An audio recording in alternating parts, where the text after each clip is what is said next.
Abraham and Sarah's surprise. Genesis 18:14. Is anything too hard for the Lord to do? Noah's oldest son, Shem, had hundreds of descendants born many years later. One was named Abram. Abram was a righteous man who married a beautiful woman named Sarah. One day the Lord spoke to Abram and said, "Leave your country, your family and neighbors, and go to a land I will show you.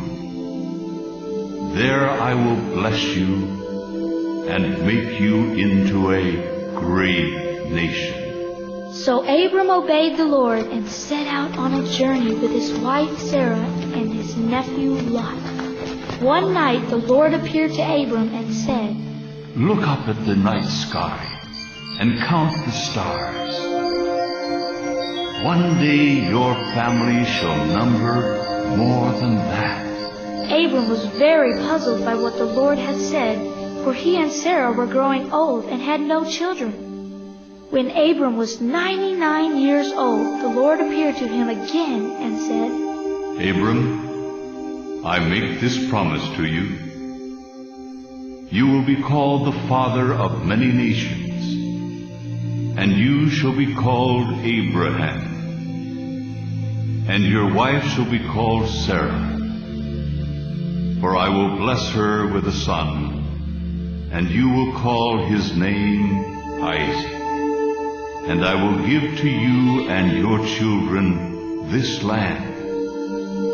I will care for you and be your God." Abraham laughed and said, "How can a son be born to people our age?" Sarah overheard what the Lord had said to her husband, and she too laughed and laughed. "How can this be?" But the Lord heard her laughter and said, Is anything too hard for the Lord? I will return next year, and you, Sarah, will have a son. When Abram was 100 years old, Sarah had a little baby boy named Isaac, just as God had promised.